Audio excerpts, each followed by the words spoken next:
How's it going, CJ? Great, thank you for inviting me. Hi everybody, how are you? How about those Raiders? Alright. That one's silent, huh? Flat. We're at Miami, or is it Tampa Bay? How about those Buccaneers? Alright. Sports! I don't know anything about sports, I don't know. What are your teams? Who do you follow? How about those Raiders? I guess that leveled that out. I've been a Raider fan since Oakland, so I got the Kenny Stabler autographed jersey in my office and stuff like that. So, but I like the Raiders' colors, silver and black, because you can drive a black car with silver interior. You can drive a silver car with black interior. But the Buccaneers, that tan and red, it's kind of a fun looking car going down the road. Same with the Dolphins, orange and teal. Orange and green. Quite the same with teal. But anyway, we're so excited to have you back. You're kind of a staple here at Spooky Empire, so thank you so much for being here again. Thank you. And before we get started, we were talking backstage that you actually have a film that came out today. Yeah, we do. 13 Fanboy hit it today, not in select theaters. Pay-per-view. I say clap. Pay-per-view, Amazon Prime, and all those different networks. Jason Voorhees film. It has Dee Wallace as the lead, Corey Feldman, Kane Hodder, Laura Park Lincoln, and a few other folks that you've seen at some of these conventions. And I won't do the spoiler of it, but at the end I get to fight the bad boy. I like fighting with bad boys. Yeah. Can you tell us about how you got involved in the project and a little bit more about the filming of the project?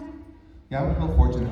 About 4 years ago, I retired from mainstream running casino resorts.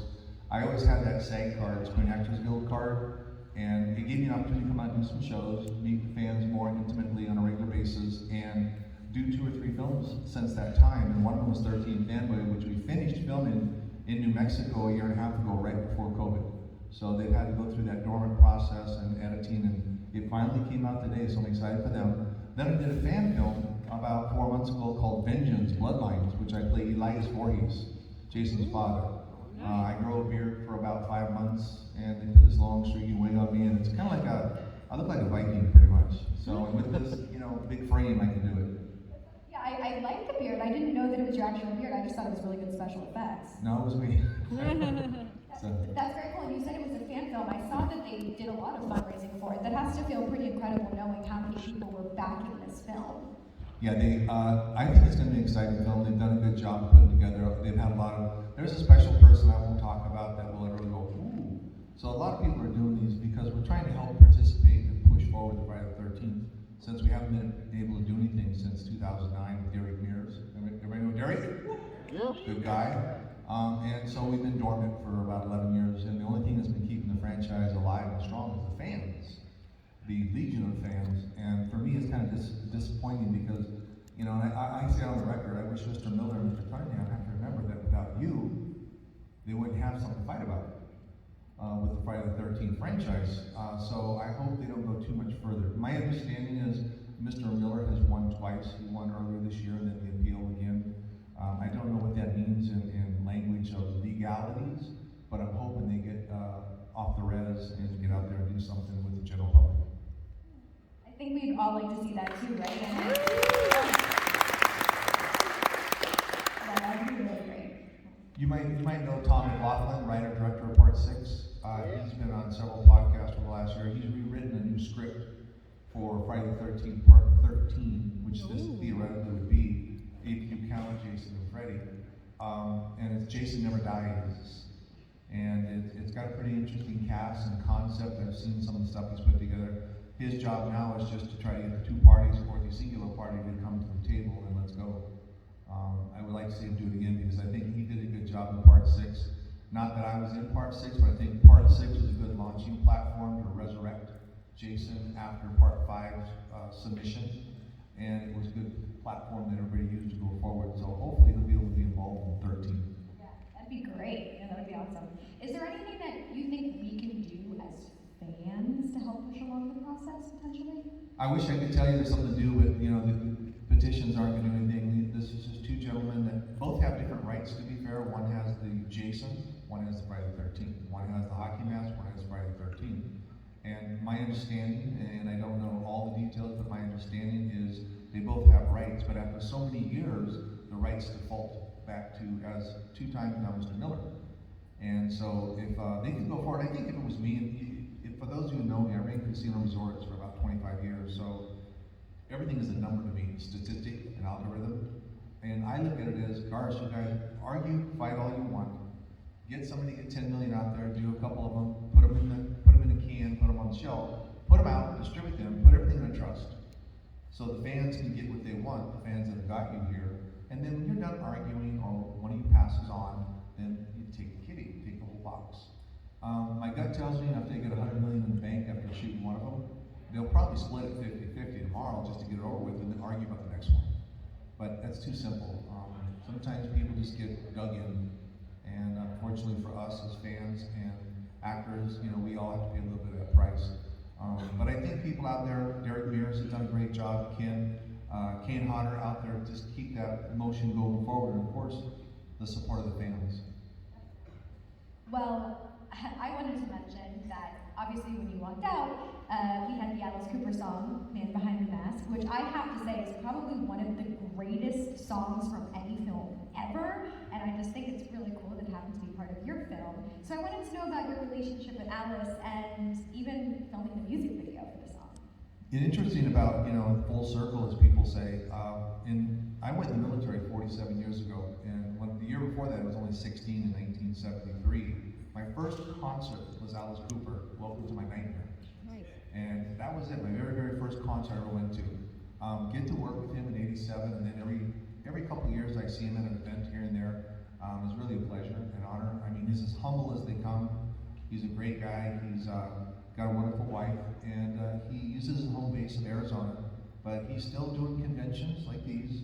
He's still doing concerts, started here recently, and he just, you know, the Energizer Bunny, he doesn't stop. But a very honorable man. We did a photo about 4 months ago in a wardrobe, him and I was in wardrobe at another event, convention, and fans just love it. They get to come up and meet Alice Cooper, and they get to meet me in wardrobe, and we do photos with them, and they just go out the door happy as a pig. Yeah, actually, I just saw his concert, I guess, last weekend, and he's performing the song during the show, which for me personally, because I love your film and I love that song, it was cool. He did have a Jason come out, but, you know. Yeah, I think the interesting thing is because he does do conventions. I'd say he probably does 2, maybe 3 a year. And I've had the pleasure of doing them with him. I did do Indianapolis here recently. I was committed elsewhere. But I will tell you, he's just as polite and humble as you see him. Not a big guy, you know, he's just a normal-sized human being. He's not abstract like me. But what a wonderful person. Just a great man. For those of you who know that he's been clean for about 33 years, and he's very proud of that. He's a scratch golfer. For those of you who know how to play golf, I don't know the first thing, so I don't know what that means. But I was told that's really good. Yeah, he could be pro, I think. Yeah. Well, one of the other things I wanted to ask you is, what kind of mentality do you have to get into in order to play a character like Jason with the mask on, where really the only expression we get to see is your eyes? Well, people ask that question. For me, I don't know if I got into character or just played myself.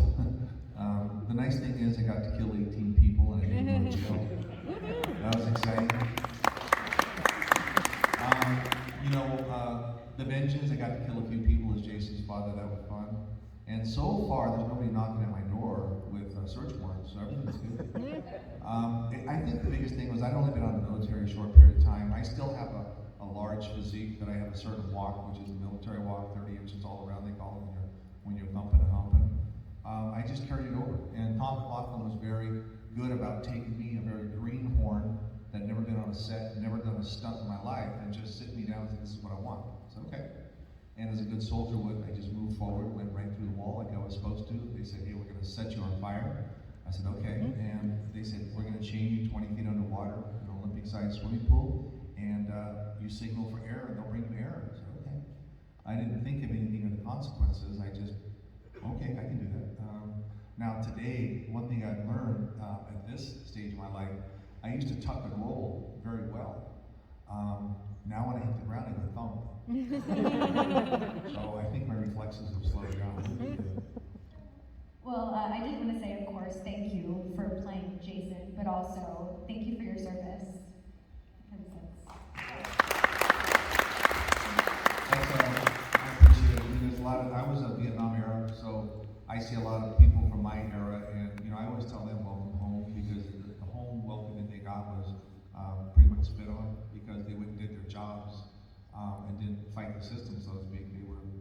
drafted and went. I joined, so coming out of 73, we were coming home with the Prisoners of War in 73, and the campaign was finalized in 75. And today's, the soldiers I see, you know, I'm very proud to say welcome home to them. I've got this cool t-shirt, it's got a soldier on the back with an AR M16, and it says, on the top it says, I serve my country, on the bottom it says, what'd you do? I only do it sometimes, I don't advocate or wish it, but if I had my way, everybody would go for 2 years, you know, just to learn boys, girls, just to learn that avenue, and then give them 4 years of college for free. That's my message, and I'm sticking to it. My name is C.J. Grant, and I'm running for General United States Military. I love it very much. I don't know, this makes sense. 2 years, you get 4 years of college. I mean, I think state college and below, I think that's a fair trade. I agree. Well, CJ, if it's okay with you, we do have some Q&A microphones set up for whatever questions you guys may have for CJ. Anything off limits here today? I always have to ask. Oh, silence. You know why? Because everybody's thinking, oh gosh, you know, CJ's sitting next to Michael Myers at the show. You guys know Tyler Mane? Yeah. All right, so when you guys do come by my booth, I'm right here at Tyler's to my right. So I was walking through the vendors and I found this cutout plywood of Michael Myers about this big, and I bought it for $40. I'm gonna put it in the chair next to me, and I'm gonna talk to it all week long. Seriously.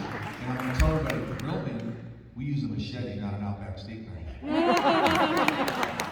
Tyler's gonna hate me by the end of the week. He's just gonna look at me like, you know. And if I ever, when Kane's close to me, I eat him up. He'll be yelling at me, calling me BJ and stuff, because he's, you know, for those of you who know Kane, great guy, been a great ambassador for Friday the 13th, out there every weekend almost doing shows and events, so kudos to Kane. But when he comes, he always comes an hour late. You ever notice that? True? Am I missing the beat? Thank you. So what I'll do is I'll sign a bunch of my pictures, and I'll go to his table, and I'll put it into the mix. So the last one will come off, there'll be an autograph photo of me. Here's BJ. In the aisle. I keep them all on level. I mean, you gotta have fun with it. I mean, I'm very humbly appreciative to everybody. I just did a thing 2 weeks ago with Bob Elmo, who played Leatherface, and we did photo ops together with the fans down in Texas, on the back 20 acres. So it was him and I, full wardrobe with the fans between us. It was kind of cool. So I'm humbly appreciative that everybody's still carrying this on 3 decades later. I was just in England last weekend doing a gig for the Level 4, which is probably the largest one in Manchester, England. And little people, 7, 8 years old, walking up getting autographs in full costume, in full, not saying a word, because they just stand there. Aww. Because they can't. And their mom or dad speaks for them. Now when they lift the mask up, they start talking. But when the mask is down, I mean, how cool is that? I mean, to me it's an honor, number one. But how cool is that you know, we've been so fortunate that, you know, we got people wearing sacks out here, we got people wearing hockey masks out here, and we're still being thought of and sought after, you know, 3 decades later. So I do appreciate it. Thank you.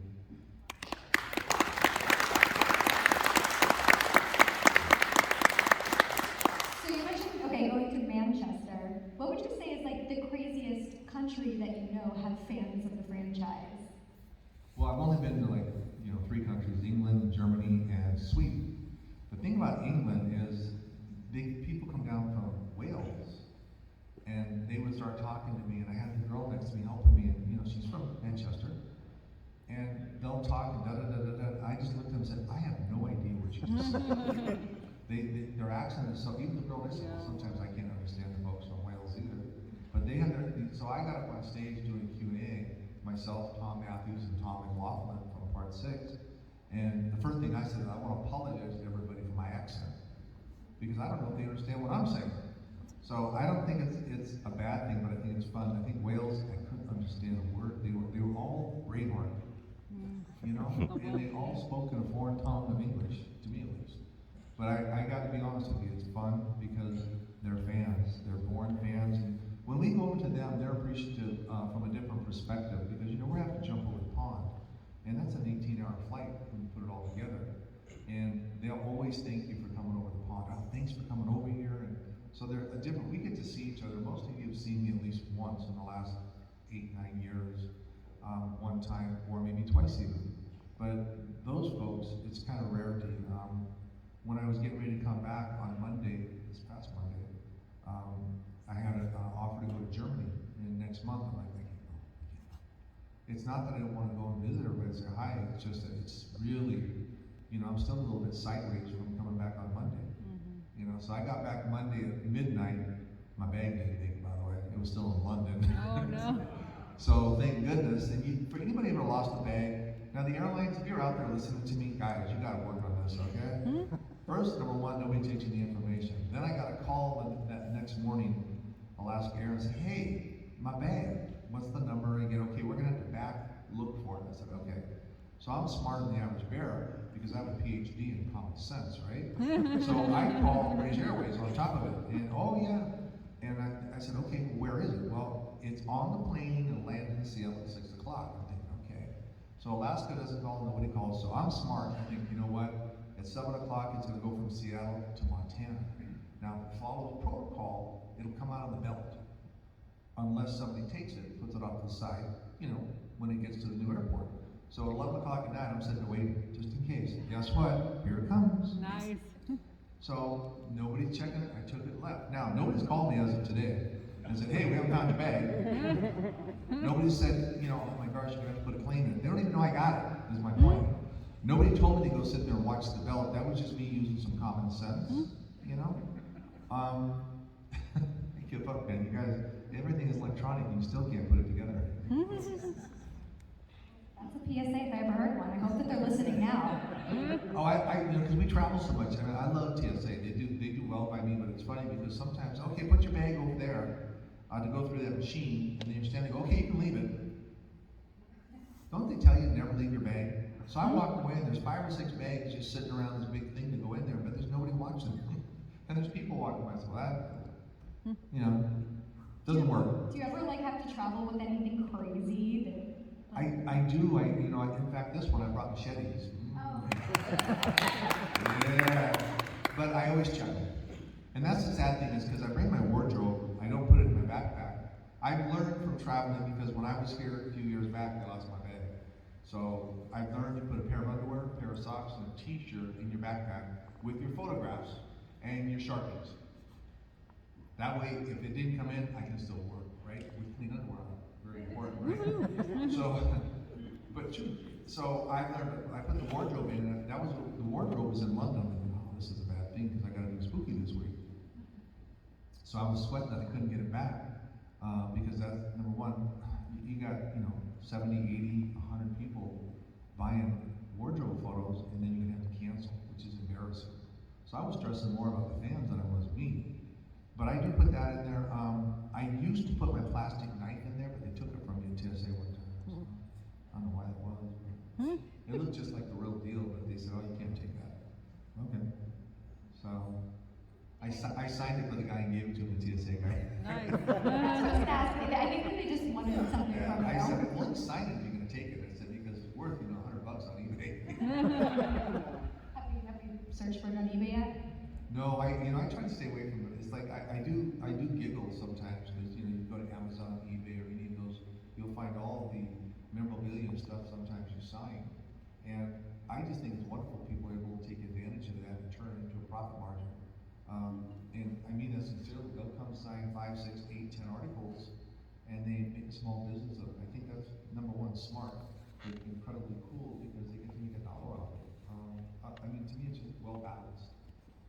Every once in a while, you'll sign 100, 200 items for somebody, and the same thing. They run businesses that they've got shelves full of autographs and stuff from all the different actors and actresses, and they have a business in the back of their house. Do you guys have any questions before we keep talking on and on? You have a question? Do you mind coming up to the microphone? I know it's a little bit intimidating. I apologize. That's okay. Willing victim. My question was 35 years ago, when Tom McGoffin wrote Friday the 13th, before I understand what's written in there, that Elias Voorhees was going to make an appearance. So all these years later, how did it feel to you to actually be Jason and then get the opportunity to be Jason's father?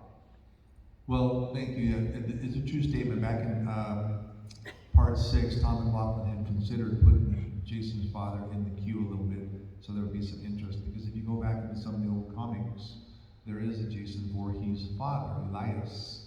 And what they did coming forward on this fan film was put Jason into it to give the fans some of the DNA background of Jason. Because we've all seen Mommy, right? But now you see Daddy. And now you kind of get the view of how Daddy and Mommy put together made Jason, so it's great. But it's the nice thing is I own it. Yes, it's a fan film, and they did a very good job to put it together. But everybody has to step up to me now. I mean, I had to step up to Ted White and others. Kane had to step up to me.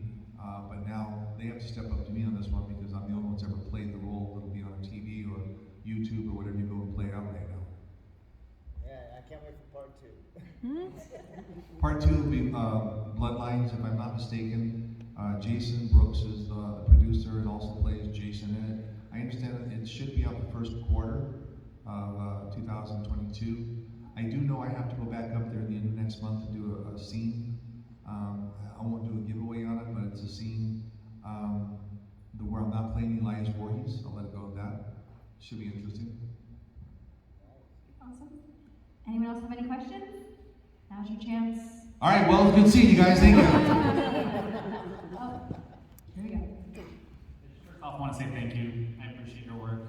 I'm also an actor, but I really want to know is what was your first step into making the film? Because I've had a couple extra roles, but nothing of substance. Well, for me, I got the part by luck. You know, for those of you that have ever got a job or an acting job or just a job in general, sometimes you get it because of luck. Let's be fair. It's not always your resume, it's not always your performance. It's like, okay, you got it, now you gotta perform. I got that part through luck. I was the general manager of a large 15,000 square foot nightclub in Los Angeles. And on Thursdays, I had a hypnotist on stage, and he would put subjects up here. We'd have 300 people there just watching it. He decided to have a video recorder, VHS, and he used a company called Real Effects, who had shot the video, shot the special effects for part 4 with Ted White. And they said, well, let's put a screen behind it. When the subjects go under, let's have Jason come through the screen. We'll use CJ's big ass because he's as big as Ted White, and we have the wardrobe with Ted White. So when I came through, the special effects people who were filming just went, God, you know, and they're looking at me going, we're gonna cast you, we're gonna cast you. And you're like, yeah, right. True story, yeah, right. A couple months later, I got a phone call to go to Paramount Studios and meet Frank Mancuso Jr., Tom McLaughlin, and Michael Nomad, the stunt coordinator. So being thrown into it, I had to perform. There was no way to, you know, not do the job correctly. But sometimes you're gonna get a part because of luck. You know, you always think, well, it's a skill set. Maybe. You know, but I think luck has a lot to do with a lot of things. So good karma. It was a good question. Yeah, that was a great question. I also wanted to know, and I think we briefly mentioned it before, you know, obviously you have the opportunity to do these photo shoots with fans and sometimes you're in the outfit. I want to know what's the craziest thing that's happened to you during a photo op at a convention?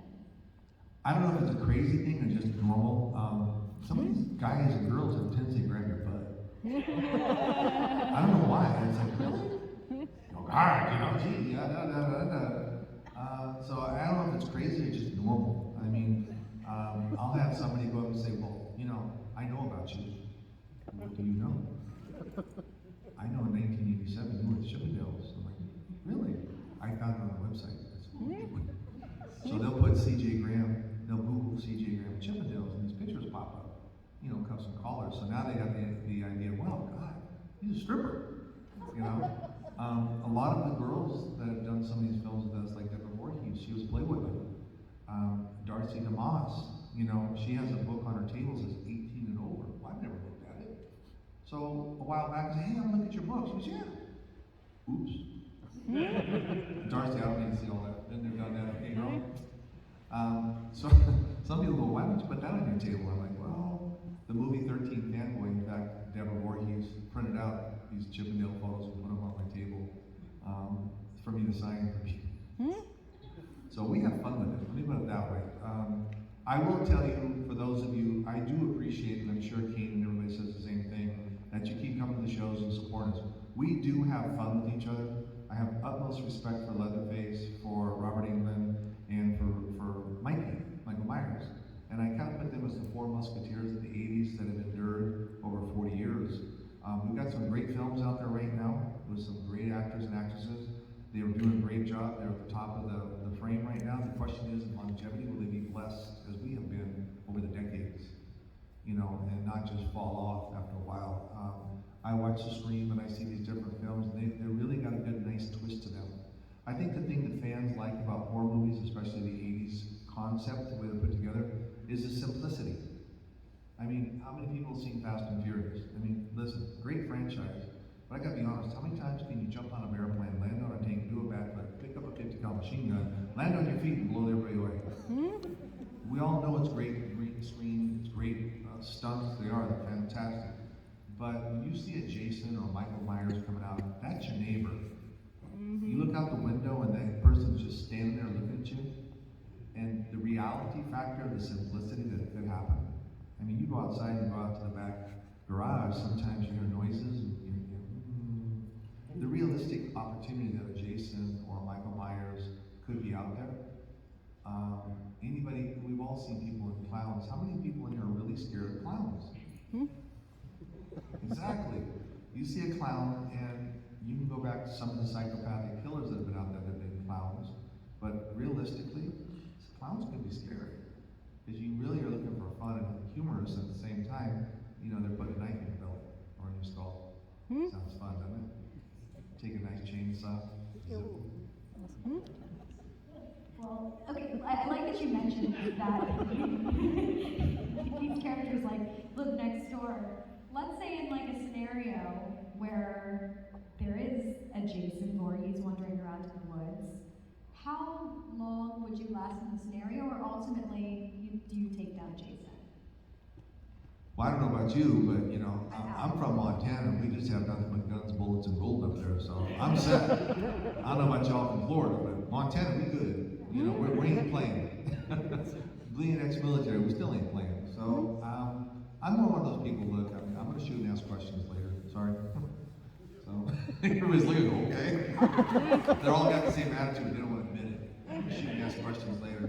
I think it's interesting when you think about that, because the possibility of what could be being in your garage, putting the garage door down and turning around and you've got a Michael Myers, or you know, even a Joker.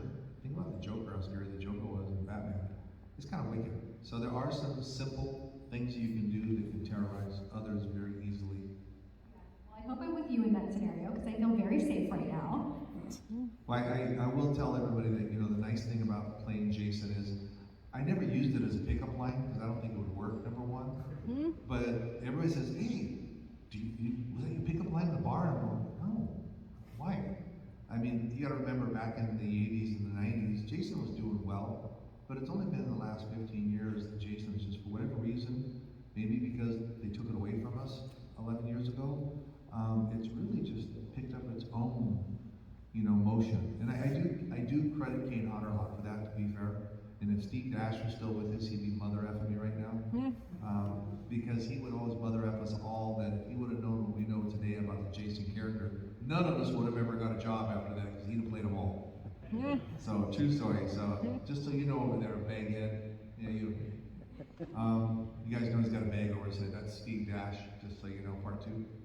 But I will tell you the nice thing about playing the Jason characters, we've got the best fans. They're very loyal. It's fun watching them go back and forth. And you know, the thing is, it's like this guy over here wearing the Michael Myers shirt. I mean, really? Real man? Are you a real man? Real men use a machete on an Outback steak knife. Take that home with your wife. You know? Machete, steak knife. Machete, steak knife. And when you come up to my table, you know, I'll let you know that. You know, I've actually given little people $20 and said, little people. I said, here's $20. Go over there and buy a Jason t-shirt and come back. You know, because I'm like, no, you can't come to my table. That's like going up to the Dolphins players and wearing a jersey that says Raiders on it. Would you do that? If you're going to disrespect, do it from a distance, right? Because you got to get away. Learning a lot here. All right. So we do have a few minutes left. Once again, Final chance to ask any questions before you wrap it. Okay, now people have now they have questions. Everybody's feeling comfortable. That's good. Go ahead. Hi. My question is, you were talking about, there we go. You were talking about how you were messing with Tyler and Kane. What is the best prank you've ever pulled? A best prank you said? The Oh, best I prank ever you've played ever pulled, Kane. yeah. Oh, best prank, I got this. So we did a show up in New Jersey, Kane and I. He were on opposite sides of the room because they tried to separate us because, you know, we get a little crazy. And his table was right next to the hall to go to the bathroom. So I took one of my pictures and turned it around and put Kane's office with arrows and taped it right above that door to the bathroom. And it was there for several hours before somebody said, Kane, why does it say Kane's office over that door? And he knew it was me. And I heard this, BJ, you asshole, across the tent. And I smiled. Yeah, but I also, Kane, I love Kane because I can pick on him because he leaves himself wide open. You know, he's late an hour every day. So what do I tell people in line? I'm sorry, he's constipated this morning. As soon as the prune juice kicks in, he'll be right down. You know, and then I'll wait 10 minutes and I'll get him and say, guys, it's just not coming out right. I promise you. Then when he shows up, hey everybody, he's here. Yeah, he washed his hands too. Now, Kane don't know anything about all the stuff before. He just thinks I'm being sarcastic. But everybody in line gets it. So yeah, I mess with Kane a lot. Like I'm gonna get Tyler Maine this weekend next year, like I said. So I had Tyler a few weeks back, and he's over across from me. You know, I'm doing the Mikey Myers thing about the machete and the Outback steak night all weekend. So and Tyler's a big man. He's like 6'8". You know, he ain't playing. So, but if you can't play with your partners in crime, what good is it? Yeah. All right, got another question over here. Hi, Susie. Craziest, most dangerous stunt that you had to do on Friday the 13th? I would say the craziest and most difficult, to be honest, was being underwater. So we're at USC. There's a diving pool, which means the pool is 20 feet deep. They put black tarp all the way around it. They put 2 center blocks on the bottom so they could centrally locate me every time I'd come to the top, put me back in the same location. The chain is real. It's screwed on my neck. I would signal for air. The divers would just come in and stick a regulator and clear it in my mouth. However, if they decided not to come in, there's no way you're going to get that chain off. Because by the time you're choking and running out of air, you're freaking, you've got gloves on, you're not going to get the chain off and go to the top of the surface.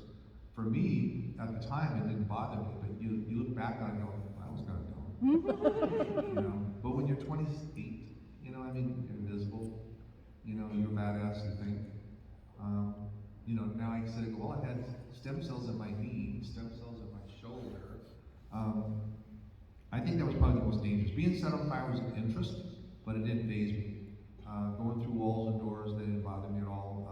Having a cable hooked to me, so when the shotgun hit me, I jerked back, didn't faze me. But underwater, you're by yourself, and you can't see. It's the middle of the night, you have one eye, and all you see is dark around you. You can hear the camera, so you know it's rolling. You do the fight scene signal there, fight scene signal. Then they unhook the chain, put you on the corner of the ledge so you can look at a little monitor, and the director tells you, do this, do that, change this, change that. Then they take you back down to the bottom, stand you on your blocks, and put the chain back on your neck. So, again, if you only can see this much, pitch black, you know, you're 20 feet down and chained, I don't know if I do that today. I'd probably like freak out, to be honest. Well, I guess, another question? Perfect. I like that dress. Thank you. If you were to go head-to-head in a movie with another horror icon, who would you want to fight? Oh, I'm gonna kick Lynn Blair's ass. No. No, I gotta be fair. You know what? I've never been a big fan of like Predator versus Alien or Michael versus Jason or yada yada. Even Freddy. To me, this is an opinion. It's like an ass. Everybody has one, right? My opinion is that you should be able to carry your own character through a full movie and keep the audience engaged. If you have to start putting 2 and 3 others in there, like a Mikey versus Jason, and then you've got Leatherface in there somewhere, unless you're writing a story of 3 different things going on, because you can't kill Michael, you can't kill Leatherface, you can't get rid of Robert Englund, because then you got a loser, and that is over. You can't do another film about it. So I'm not really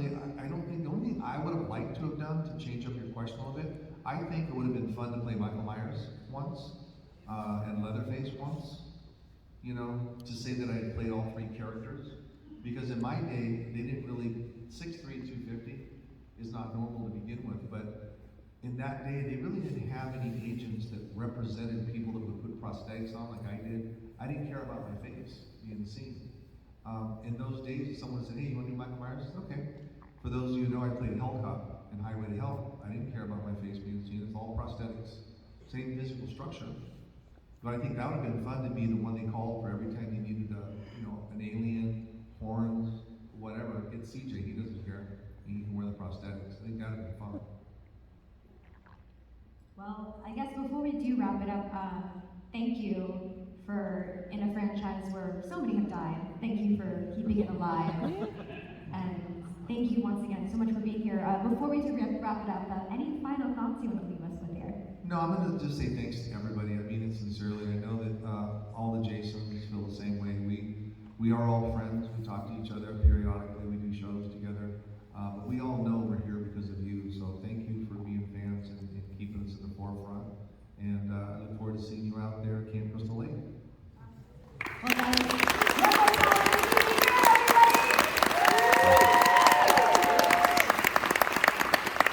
so if you guys have any questions that maybe you didn't want to ask, in this scenario, he's heading to a stable now. So, yeah, make sure to go visit him at his. See you guys later, right? Thank you.